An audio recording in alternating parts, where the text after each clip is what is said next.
PJ Bupati untuk menunjukkan, tentu itu ada ketentuannya. Itu yang jadi soal, Kira ya tim ses, konsekuensi lah ya, yang kalah ya kalah lah dia kan gitu kan, konsekuensi kan seperti itu. Kan nggak mungkin ujuk-ujuk kita karena tim ses menang, terus kita tarik juga yang kalah. Kan kasihan teman-teman yang sudah berjuang selama ini, kan kita harus lihat itu.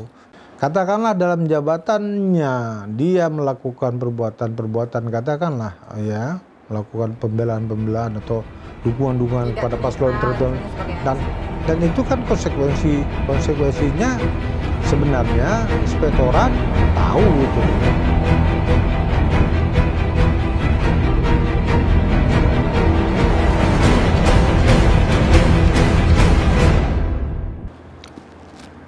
Assalamualaikum warahmatullahi wabarakatuh. Kembali lagi dengan saya Siti Aminah di channel Pehtem, tepatnya di episode ke-43 tahun kelima, edisi Kamis 16 Januari 2025. Bagi rekan yang belum subscribe, silahkan subscribe, dan kita masih menunggu komentar yang positif dan membangun pastinya. Bagi rekan Pehtem, kita akan membahas tentang tema Mualim bentuk tim transisi, akademisi minta PJ Bupati pendukung Ombus dinonjolkan. Bersama narasumber kita Teku Kamaruzzaman SH. Beliau adalah juru bicara gubernur terpilih periode 2025 sampai dengan 2030, Muzakir Manap dan Dekfat.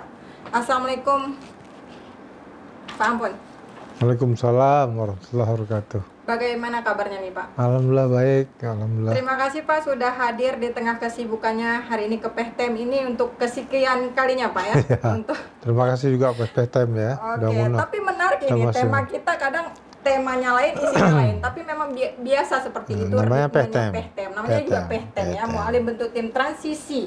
Tapi sebelum ke tema nih Pak, kita pemirsa Pehtem yang ada di rumah tentu ingin berkenalan dulu bagaimana sejauh mana track record dari juru bicara pemerintah Aceh nantinya dari tahun 2025 sampai 2030. Nih Pak, mungkin bisa diceritakan dulu nih Pak, sebelumnya sekolah di mana seperti apa dan sampai menjadi juru rundinggam. Oh ya, sampai juru rundinggam ya. Saya lahir di Kota Lusmawe ya, 20 September 1960. Ya besarnya juga di Kota Biren, kemudian selesaikan SMA di Kota Biren ya. Kemudian saya kuliah di Fakultas Hukum Universitas Sekolah. Kemudian aktif di beberapa organisasi termasuk Senat Mahasiswa ketika itu ya. Juga di beberapa organisasi. Setelah selesai di situ saya juga aktif di beberapa organisasi kepemudaan seperti Pemuda Pancasila ya, kemudian juga di Gapensi sebagainya. Nah itu dalam perjalanan saya juga pernah menjadi birokrat di kantor Bupati Aceh Utara. Oke, berarti ya, birokrat. Pernah birokrat. Apakah Anda juga 3 tahun pernah sebagai kombatan GAM atau? Saya bukan kombatan, saya perunding GAM. Saya perunding ya, tahun 2000, tahun 99 saya uji sejarah ke Kedutaan Besar Belanda di Jakarta untuk mencoba legalitas Aceh dalam Indonesia ya. Ada beberapa klausul termasuk mempertanyakan deklarasi perang ya 1873 antara pemerintah Belanda dengan kerajaan Belanda dengan kerajaan Aceh ya, ketika itu. Itu uji sejarah kami lah waktu itu. Dan tahun 2000 ketika terjadi proses perundingan antara GAM RI, saya terlibat di situ sebagai juru runding Gerakan Aceh Merdeka. Oke, hubungan Anda Pak Ampun dengan Hasan Tiro sedekat apa? Saya kira cukup dekat ya, cukup dekat memang, tapi kami tidak bergaul lama ya kan, karena waktu saya kenal beliau itu sekitar tahun 2000-an, ketika saya berkunjung ke Jenewa, kami belum bisa ke Swedia ketika itu. Ya di situ pergaulan saya, ada 5 kali proses perundingan kami di Jenewa yang beliau ikut hadir ketika itu. Oke, berarti Anda mengenal atau kenal ini tentang bagaimana historical GAM-nya di Aceh itu seperti apa? Oh ya, deklarasinya 4 Desember 1976 ya, ketika proses pembicaraan dengan pemerintah pusat itu sudah berhenti antara ketika ditemukannya sumber gas Arut ketika itu ya, juga beberapa janji Bung Karno yang terhadap Aceh yang tidak bisa ditepati ya. Dan itu yang diingatkan oleh Teguh Hasan Tiro itu ke Pak Harto ketika itu. Namun jawaban Pak Harto yang ya menyatakan silakan berontak aja gitu. Jadi itu menjadi starting point ya pemberontakan di Aceh gitu. Oke, jadi itu statement itu yang membuat Aceh ingin memisahkan diri atau seperti apa? Ya bukan hanya statement pastinya kan, baik ada situasi yang memarginalkan orang Aceh ya ketika orang Aceh ya. Oke, tapi pemirsa PTM penasaran nih Pak Ampun, karena apa sih asal muasal sebenarnya kita ini memisahkan dulunya ya dari NKRI? Apakah memang soal PT Arun atau soal tidak bagi sama rata dengan pusat atau seperti apa? Sebenarnya ini persoalan sama Belanda. Kita nggak ada persoalan sama Indonesia. Persoalan Belanda. Ketika Belanda melakukan pendudukan Aceh gitu atau katakanlah penjajahan ya ketika Aceh. Itu Belanda tidak mengembalikan kepada negara asal. Seharusnya tanggung jawab pemerintah Belanda itu berdasarkan konvensi-konvensi internasional, ketentuan internasional itu, ketika suatu daerah atau wilayah negara dijajah atau diduduki, ya apapun istilahnya itu ketika penjajahnya atau penduduk yang menduduki itu ingin keluar dari daerah itu harus dikembalikan kepada pemerintahan semula. Mana pemerintahan semula itu? Ya Kerajaan Aceh. Ada kewajiban dia untuk memperlakukan itu. Dia tidak boleh menyerahkan itu misalnya ke pemerintahan baru Indonesia yang memang baru terbentuk pada 1945 itu. Gitu. Oke, harusnya kita berdiri sendiri. Iya. Tapi merasa dikhianati. Bukan, ada janji Bung Karno ketika Aceh gabung ke dalam Indonesia itu, ada janji Bung Karno ketika itu. Nah, terjadi pembelahan ketika itu di Aceh ya. Ada satu pihak yang ingin berdiri sendiri, merdeka, sebagaimana kerajaan Aceh yang lama. Ada satu pihak lain yang ingin gabung pada Republik. Nah, ini sebenarnya yang tidak difasilitasi oleh Belanda. Belanda lepas tangan di wilayah Nusantara inilah, ya, di Nusantara. Dia lepas tangan. Dan ketika itu suara-suara yang ingin Aceh itu bergabung ke Indonesia, itu suara-suara yang lebih kuat ketika itu, yang lebih didengar. Seakan-akan inilah yang menjadikan suara Aceh. Sehingga perunding Indonesia ketika itu di Konferensi Meja Bundar kedua di tahun 48-49 itu menganggap Aceh sudah bagian daripada Indonesia gitu. Nah, Indonesia sendiri baru datang ke Aceh itu sekitar tahun 46. Dan janji Bung Karno ketika itu, kalau Aceh itu ingin bergabung, Aceh itu dia berikan dua opsi ya. Satu opsi Aceh boleh berdiri sendiri dengan tetap mendukung berdirinya negara Indonesia. Jadi opsi pertama. Opsi kedua, Aceh bergabung dengan Indonesia dengan diberikan hak untuk mengurus rumah tangga sendiri dan menjalankan syariat Islam. Jadi itu opsi itu ada waktu itu. Nah. Kemudian tidak dipilih atau seperti apa? Ya kenyataannya suara yang terbesar itu adalah suara yang menginginkan gabung dengan Indonesia. Oke. Jadi terjadi pembelahan ya.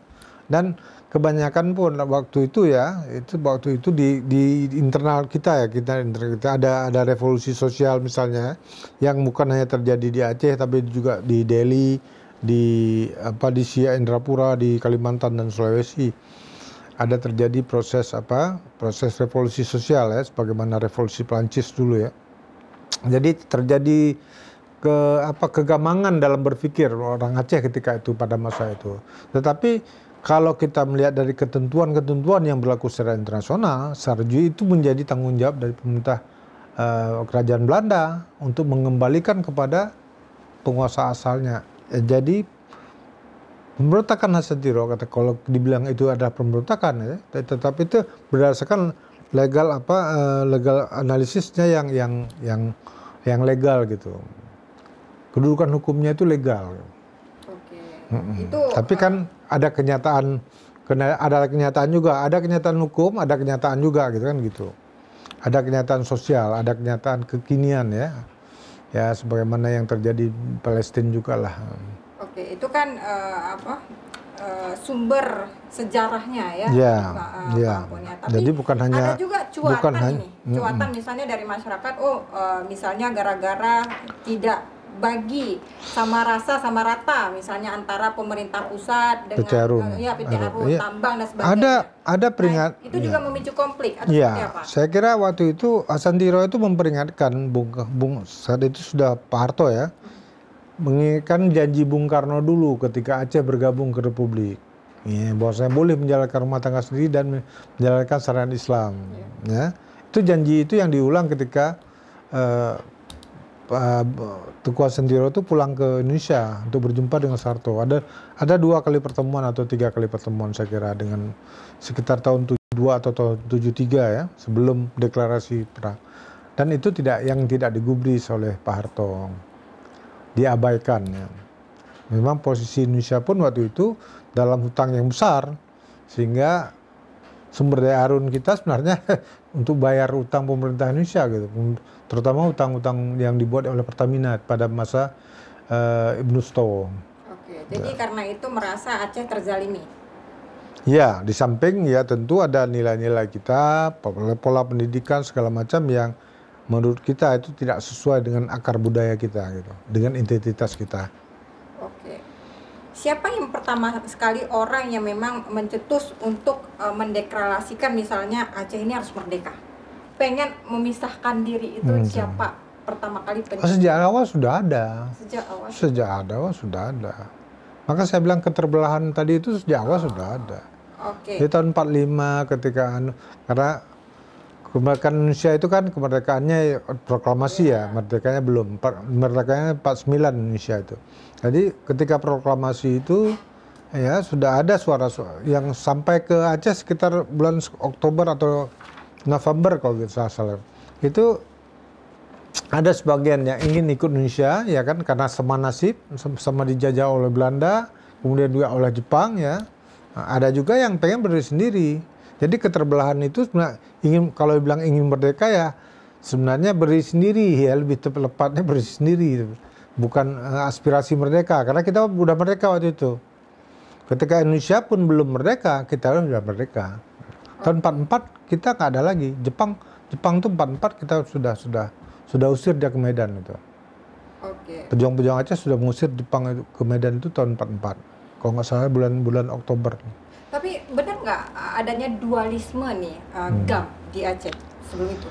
Dualisme, ada yang misalnya pro kepada perdamaian, ada yang tidak pro kepada perdamaian, sehingga ini memisahkan diri. Saya kira nggak ada dualisme ya, karena itu kan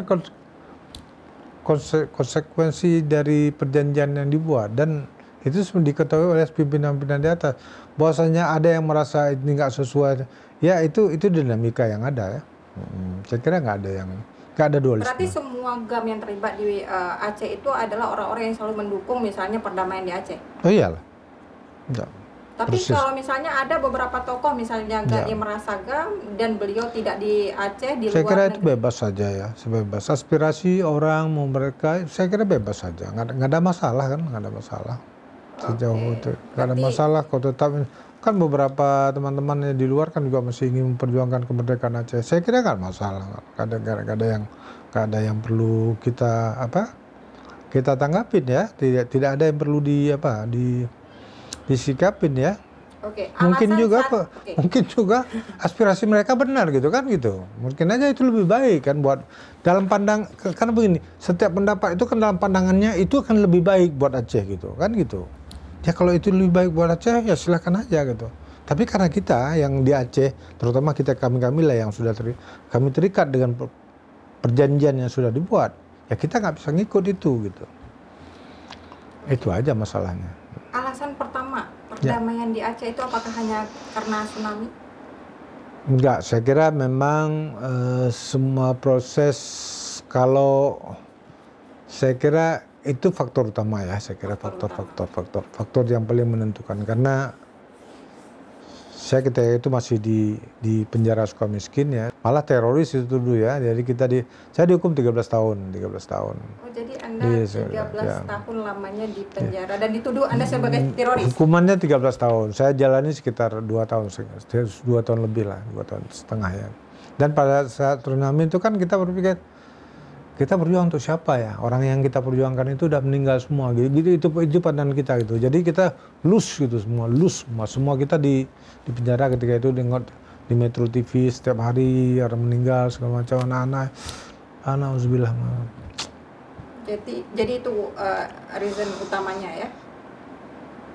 Ya memang keselamatan orang Aceh itu kan. Kalau seandainya nggak ada tsunami, kayaknya nggak damai-damai. Bisa dibilang seperti itu? Tapi kan begini, dia kan sebenarnya kan semua orang mau damai aja kan begitu. Rakyatnya kalau mau damai. Iya, kita juga mau damai sebenarnya. Kalau bisa diambil kemerdekaan dengan baik-baik aja, apa salahnya? Katakanlah dengan referendum kayak, dengan plebiscit kayak, dengan mekanisme apa kayak, kan nggak ada ribut-ribut, nggak masalah. Kan nggak harus perang-perang. Oke. Kan gitu. Iya kan? Iya. Nah, menurut Anda nih sama, jadi itu pilihan sebenarnya. Nggak ada masalah sebenarnya. Cuman kan yang terjadi kan nggak seperti itu. Ya ada kekerasan yang digunakan untuk membungkam itu kan begitu. Oke.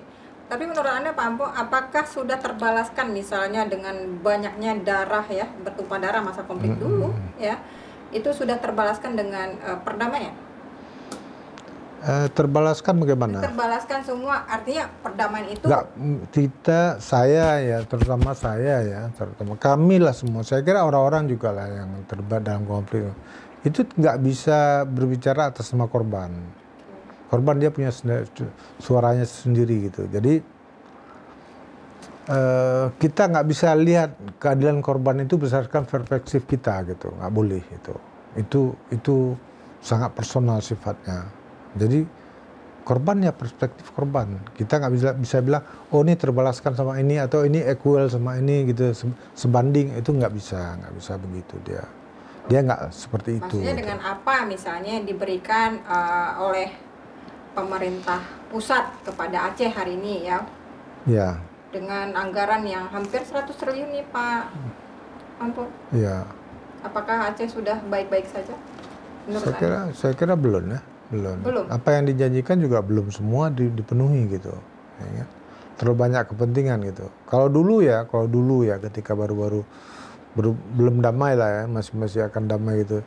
Itu semua Aceh minta itu akan diberikan gitu, kecuali jangan yang merdeka gitu kan gitu. Itu perkataan itu bukan dikatakan oleh satu orang dua orang pejabat Indonesia atau presiden Indonesia gitu. Hampir rata presiden Indonesia dan lain-lain pejabat lain juga menyatakan seperti itu gitu. Tapi kenyataan ketika damainya terjadi kan kenyataan nggak seperti itu, nggak terjadi. Wah ini nggak bisa, ini nggak begini gitu. Katakanlah pelabuhan bebas Sabang misalnya satu aja lah, kan nggak bebas juga dia, ya kan? Oke, apa yang dari UU-PA yang Anda lihat yang memang ingin sekali direalisasikan misalnya masa gubernur terpilih nanti ini? Saya kira dua hal saja yang perlu ya. Itu satu menyangkut kewenangan kita, kemudian pendapatan.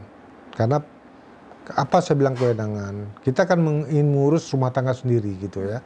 Ada beberapa kewenangan misalnya yang memang harus kita miliki gitu ya. Kemarin kita lagi disibukkan misal dengan surat Dirjen Oda itu ya. Pejabat Dirjen Oda malah aktingnya ya, atas nama Dirjen Oda itu tentang misal cabut kanun KKR gitu kan. Jadi sangat rentan gitu. Jadi otonomi khusus Aceh itu sangat rentan gitu, sangat fragile ya, sangat rapuh. Bahkan dengan surat seorang Dirjen Oda pun kita bisa menganulir sebuah ketentuan undang-undang atau peraturan yang sudah kita buat gitu antara pemerintah dan DPR. Gitu. Kalau saya ini nggak benar gitu. Ada yang tidak benar di sini. Kalau memang diberikan otonomi khusus, ya berikan sepenuhnya. Tapi kan tidak semua juga kita minta. Kita tahu juga pemerintah pusat tentu mengontrol beberapa soal dan itu sudah diperjanjikan sebenarnya di dalam Helsinki kan. Tetapi kalau dengan surat Dirjen Oda aja semua orang udah. Nah sekarang ada kanun baru, kanun yang baru saja saya terima beritanya itu kanun tentang karbon ya, carbon capture ya. CCS dan CCUS itu untuk lapangan Arun itu dihentikan pembahasannya oleh Depdagri secara sepihak gitu. Hanya karena Depdagri merasa akan terbit permen SDM terhadap tentang karbon itu gitu. Jadi kewenangan kita itu, kekhususan kita itu, kita kan punya dua ya, kita punya kekhususan juga keistimewaan itu. Anda merasa nggak semakin lama kekhususan kita tuh semakin kayak hilang? Betul, itu yang jadi soal. Itu yang jadi soal. Dan itu yang harus kita perbaiki. Dihilangkan oleh siapa nih Pak Ampun? Ya pemerintah lah. Pemerintah pusat. Pemerintah lah. Karena kan begini ya. Pemerintah itu kalau kita bilang pemerintah lah. Kita kalau ini bangunan negara kita, bangunan tata negara kita nih. Tata negara kita ini bangunannya itu presidensial. Presidensial itu artinya semua itu akan di bawah presiden, dan presiden itu membentuk kabinet dengan semua orang-orang dia gitu kan. Tapi yang terjadi kan nggak begitu. Yang terjadi kan kalau di parlemen itu kan parlementer. Menteri ini dari partai ini, dari menteri ini dari partai ini. Jadi masing-masing mereka itu punya kepentingan-kepentingan berdasarkan kepentingan kelompoknya, partainya segala macam. Nah. Oke, jadi tonggak UU PA sekarang di mana? Ya. Tonggaknya UU PA sekarang ini dimana? Sekarang sebenarnya harapan Aceh ya, harapan Aceh. Saya nggak bilang ini terakhir ya, mungkin, tapi sangat krusial ya, krusial. Harapan kita di Aceh saat ini adalah adanya pemerintahan baru yang dipimpin oleh Muzakir Manaf dan Devat ya. Ada pemerintahan baru di Jakarta yang dipimpin oleh Prabowo, dan mereka berdua punya hubungan chemistry yang sangat dekat. Oke, apakah itu akan mengembalikan misalnya persentase otsus kita dari 2% dari sebelumnya 2%, sekarang 1%. Apakah akan kembali seperti Saya kira itu dengan revisi UPA, itu harus melalui undang-undang, harus perubahan undang-undang. Dan sebenarnya perubahan undang-undangnya udah siap, cuman ada persoalan ya di Dewan Perwakilan Rakyat kita di masa lalu itu yang nggak selesai gitu. Sebenarnya itu udah selesai. Seharusnya kalau itu selesai di tahun lalu gitu ya, atau malah di awal tahun ini misalnya ya, bisa diserahkan ke pemerintah pusat. Tahun depan kita sudah 2% lagi. Tapi kan nggak terjadi gitu. Tahun depan sudah 2%. Seharusnya. Dan saya karena tim rumus, dan saya mengalirkan 2 buku untuk itu. Tapi apakah ngomongan saya tuh nggak didengar juga oleh semua anggota DPR kan, DPRA gitu. Ada banyak tantangan, malah di internal juga tantangan. Seharusnya tahun ini sudah 2%. Sudah 2%. Berarti kalau gagal kenapa? Nah itulah polemik yang sebenarnya nggak penting juga gitu, nggak penting. Tapi ya kita paham lah ya. Saya lihat orang-orangnya beberapa, saya lihat ya memang ya apa saya bilang ya dinamikanya seperti itu ya. Nggak bisa juga kita menggambarkan terlalu dalam ya, karena memang ternyata mereka nggak mau berganti ketua DPR misal, berganti pejabat gubernur juga nggak mau gitu, nggak mau bawa kan. Oh nyata CJ, seperti itu. Jadi sangat kerdil pikirannya, pikiran kerdil itu ya ada di mana-mana gitu, di lingkungan kita ini gitu. Jadi nggak pikirnya ke depan gitu. Seharusnya kan udah 2% ke depan kita sudah menikmati. Mungkin kalau anggaran ke depan ini sekarang, kalau salah saya ya dari persetujuan itu cuma 11 triliun ya. Ya mungkin kita bisa dapat 14 atau 15 triliun sebenarnya tahun depan. Tapi ya itu dia, kenyataannya nggak seperti itu. Oke, baik pemirsa PTM, kalau misalnya mau melihat bagaimana track record dan juga profil dari Teuku Kamaruzzaman, teman-teman bisa di Google ya. Tapi menarik karena ini tema kita nih, Pak Ampun Mualim bentuk tim transisi, masa transisi nih ya. Ini apa? Bagaimana nih? Minta PJ Bupati pendukung Ombus dinonjobkan. Apa betul ini akan menggeserkan semua dari tim-tim Ombus? Saya bicara tim transisi dulu ya. Okay. Tim transisi ini saya kira namanya bukan tim transisi, saya kira. Mungkin tim kerja ya, tim kerja gubernur terpilih ya. Tetapi ini tentu dibentuk setelah ada penetapan DKIP ya. Ketika telah terjadi penetapan DKIP, misalnya Mualim Devat sebagai gubernur terpilih, maka sudah melekat status hukum di mereka berdua itu sebagai gubernur terpilih gitu. Dan mereka sudah bisa buat SK apa segala macam gitu ya. Kan cuma hanya pelantikan, itu kan seremoni lah kita bilang, serah terima segala macam. Jadi menunggu sampai itu terjadi gubernur terpilih. dan apalah namanya tim itu semua akan masuk ke situ, pasti sama konsepnya itu akan masuk ke situ. Yang kedua tentang PJ Gubernur ya, yang diminta untuk dinonjobkan ya, tentu nanti ada ketentuannya. PJ Bupati untuk menonjobkan, tentu itu ada ketentuannya. Kita nggak boleh juga menabrak ketentuan. Saya kira semua orang harus melihat pada mekanisme yang ada. Nggak boleh juga membawa status dendam misalnya atau membalas itu nggak akan berarti berakhir. Anda mau menyampaikan ke pemirsa PTM bahwa di masa ini jika gubernur terpilih nih Pak Muzakir Manak dan Rifat itu merangkul juga pihak yang oposisi. Saya kira semua Aceh itu hanya bisa dibangun dengan kebersamaan, nggak bisa satu kelompok bangun Aceh, nggak bisa, karena orang Aceh itu sangat dinamis ya. Inspiratif orang mereka, inspiratif apa saya bilangnya, dinamik ya. Jadi bagaimana kita mempersatukan mereka ke dalam kebersamaan. Tentu ada perbedaan itu nggak masalah gitu, tapi kan nggak harus saling memusuhi. Iya. Tapi perbedaan pilihan seperti apa? Nggak ada masalah juga. Nggak ada masalah juga. Nggak masalah. Walaupun itu satu rumah saya. Pada saat pilih presiden dulu, itu beda saya dengan istri saya, beda pilihan saya. Iya, kan ada masalah kami. Gak masalah kami kan gitu.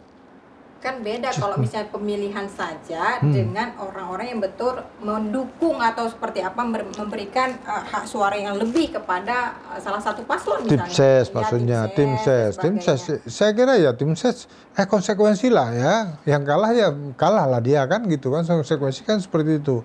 Kan nggak mungkin ujuk-ujuk kita karena tim ses menang terus kita tarik juga yang kalah. Kan kasihan teman-teman yang sudah berjuang selama ini. Kan kita harus lihat itu. Tetapi apakah kita musuh mereka? Jangan, nggak perlu musuh mereka. Berarti kalau kita begitu, dia kan orang Aceh juga. Berarti kalau misalnya Anda sampaikan seperti itu, Pak Bus punya jabatan juga dong depannya. Nggak harus jabatan kan? Tidak harus jabatan. Enggak lah. Pendukung Obus dinonjobkan. Enggak, jangan mengartikan kita berteman itu memberikan jabatan. Dia dua hal yang berbeda itu. Nggak sama. Berteman. Kan nggak harus kasih jabatan.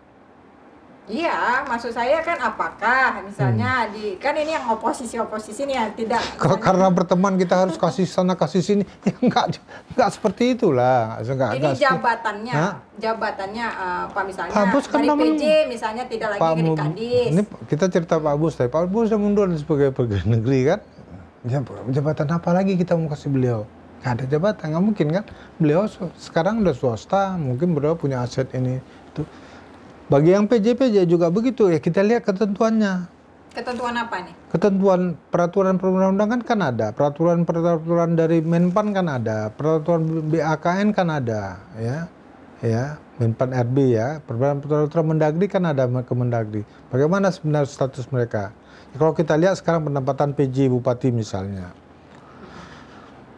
lah kepala dinas A misalnya, jadi PJ Bupati di Kabupaten B misalnya kan nggak lepas ininya, anunya di sini kan nggak lepas, dia sebagai kepala dinasnya kan nggak lepas, dia tetap aja merangkap dua. Paling di sini kalau diperlukan ada PLH atau PLT segala macam gitu kan.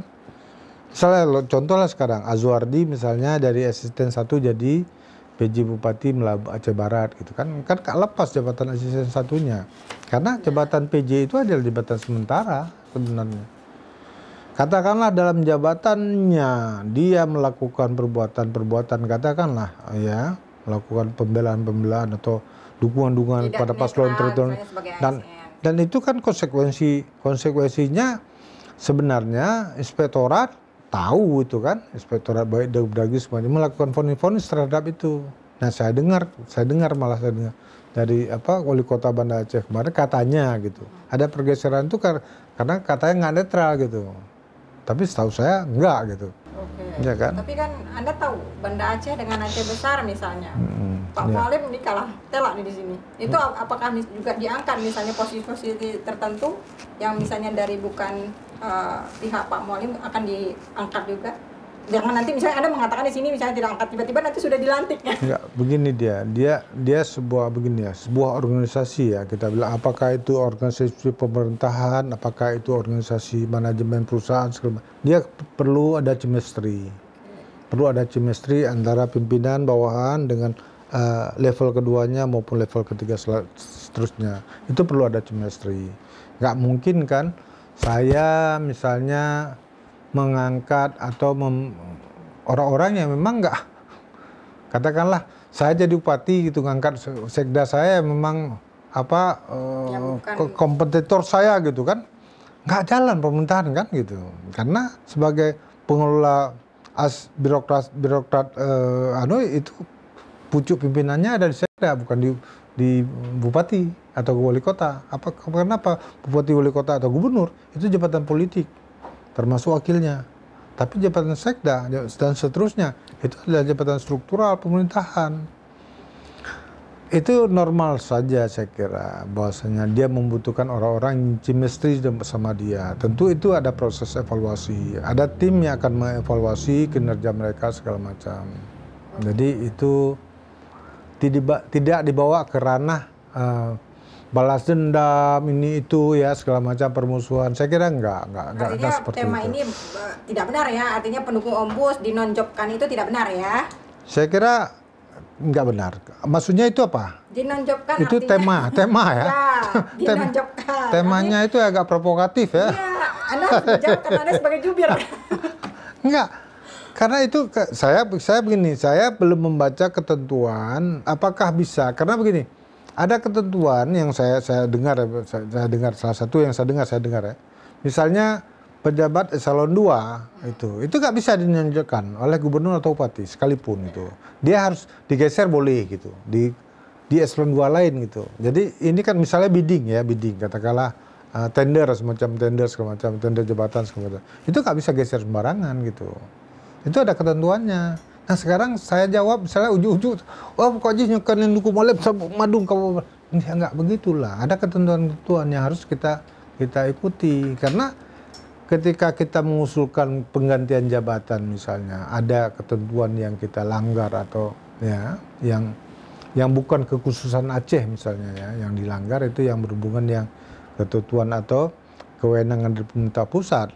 Ya saya kira pemerintah pusat nggak akan setuju gitu. Nah kalau nggak setuju, misal kita ganti kepala dinas, pemerintah pusat nggak setuju, kan terjadi kemandekan juga di mana-mana. Yang jadi korban kan masyarakat, rakyat Aceh, kan nggak boleh itu, nggak boleh itu. Oke, Pak Ampun, mungkin untuk last question nih. Ini Anda tentu dipilih ya, ini Anda ditunjuk ya oleh Pak Mualim sebagai juru bicara, dan ini perdana ya untuk pemerintahan beliau. Tapi saya sedikit ya, mungkin koreksi sedikit ya. Saya juru bicara Mualim Dekpat, bukan pemerintah Aceh. Ya kan, sama nanti ketika beliau dilantik kan beliau belum. Ketika pelantikan beliau baru sebagai pemerintah Aceh. Jadi saya kemungkinan hanya jadi juru bicara itu sampai dengan batas waktu tertentu saja. Jadi nanti kan sudah ada juru bicara pemerintah Aceh gitu. Oh ini ada perbedaan ya? Juru bicara Pak Mualim. Oh beda lah. Dia dilantik berbeda lagi. Beda. Bisa berbeda. Berarti belum tentu Anda nih sebagai juru bicara pemerintah. Kalau saya sekarang kan diangkat SK Mualim, walaupun tanda tangan Mualim kan nggak ada gaji, nggak ada eselon saya. Apa status saya? Staf ahli bukan. Tapi kan juru bicara itu. Iya benar, Pak Bu Mina. Tapi saya kan nggak ada kedudukan. Apa kedudukan saya? Juru bicara Mualim Dekpat. Tapi kan saya nggak ada SK saya. Kan nggak ada SK. Nggak ada ketentuan misalnya gaji saya dibayar berapa segala macam. Kan nggak ada. Saya hanya mengawal proses ini gitu. Paham ya? Jadi saya itu bukan jubir terus selanjutnya, karena di sana nanti itu ada SK. Ketika Mualim sudah dilantik, dia akan mengeluarkan SK untuk juru bicara. Itu ya, di samping tentu Biro Humas mungkin ya, Biro Humas atau Biro Adpem di kantor gubernur, tapi dia bisa mengangkat beberapa orang lain misalnya yang punya kompetensi misalnya untuk mewakili dia sebagai juru bicara. Bisa, tapi itu kan pakai SK gubernur terpilih, SK gubernur yang sudah lantik. Saya kan nggak ada, saya kan bukan. Pemilihan jubir itu kan hak prerogatifnya Pak Mualim. Oh iya, iya, Pak Mualim iya, siapapun iya, nanti, benar, apakah Bapak dan sebagainya. Tapi kan untuk sementara ini. Itu dia. Saya pengen itu, pengen ada kata sementara itu. Oke, sementara sebelum dilantik. Betul, itu. Karena belum keluar SK, nanti SK-nya mungkin nama Bapak juga. Tapi kan nggak, itu juru bicara gubernur terpilih loh. Apakah ini juga jabatan diplomatis juga, ini bisa iya bisa enggak nih pemirsa PT? Maksudnya gubernur terpilih? Enggak lah, gubernur terpilih kan cuma calon. Zakir udah pilih Anda harusnya. Enggak begini, dia kan semua. Saya ditanya juga misalnya kemarin ada dari Mendagri misalnya, Wamendagri itu Pak Bima ya, Pak Wamendagri ngomong, pokoknya kita nih akan lantik gubernur wali kota pimpinan terpilih nanti di Maret katanya gitu ya, di Maret. Tak ada perkataan tanya saya gitu. Saya bilang ya boleh aja pendapat Mendagri atau Wamendagri begitu ya. Tapi kita para calon ini terikat sama KIP dan KPU. Apa kata KPU ya begitu kita, apa kata KIP ya begitu kita. Paslon dengan suara terbanyak ya paslon dengan suara terbanyak kita sekarang saat ini. Kan gitu seperti itu. Jadi nggak ada hubungannya dengan pandangan-pandangan yang ada di Depdagri. Depdagri kalau punya pandangan silakan bicarakan dengan Komisi 2, dengan KPU di pusat, silakan aja. Nanti KPU yang akan menurunkan aturannya ke KIP yang nanti yang akan kita jalani. Sangat dekat kan hubungannya dengan Pak Mualim, tentu sangat dekat ya. Dekat lah. Insya Allah Rika. Perjuangan beliau dari masa ke masa. Ya dekat lah. Kami dekat lah. Walaupun saya bukan kombatan ya, karena kami sebagai juru runding itu di bawah ini kontrol semua, kendalinya ada di Tengku Malik Mahmud itu ya. Perdana Menteri ketika itu. Kami sipil ini ya, sipil tapi nggak bersenjata. Sipil ini tunduknya ke Malik Mahmud. Kami kendalinya di sana karena kami membawahi departemen politik lah ya, bidang-bidang politik ya. Jadi tidak di bidang bukan di militer gitu. Oke. Tapi apapun yang Anda katakan nih Pak Ampun, pemirsa Pehtem ya sudah menjadi rahasia umum dia bahwa ini namanya juga pemirsa Pehtem, netizen ya menganggap Anda sebagai juru bicara gubernur terpilih nanti. Tapi tentu harapan Pehtem juga ketika terpilih menjadi juru bicara nanti bisa mengklarifikasi apapun ya, namanya juga juru bicara itu ke media. Boleh. Mungkin sebagai closing statement silakan sampaikan kepada pemirsa Pehtem yang ada di rumah Pak terkait tema kita atau apapun itu. Silakan. Saya kira saya bermohon dukungan ya dari semua masyarakat Aceh, berbagai komponen segala macam ya untuk mendukung pemerintahan baru kita, dan kita ingin meletakkan dasar-dasar pemerintahan yang baik ke depan ya. Kita hilangkan semua friksi-friksi di antara kita. Perbedaan itu rahmat Allah, saya kira nggak ada masalah perbedaan. Yang paling penting adalah goal kita ada bagaimana mensejahterakan Aceh ya secara bersama di masa depan. Saya kira perlu dukungan semua pihak, perlu semua turun tangan, perlu semua kerja keras, ya, menahan diri, ya. Kita nggak pengen lagi memprovokasi di antara sesama kita, ya. Kita menahan diri. Saya kira harapan saya itu, ya, Aceh bisa lebih baik di masa depan.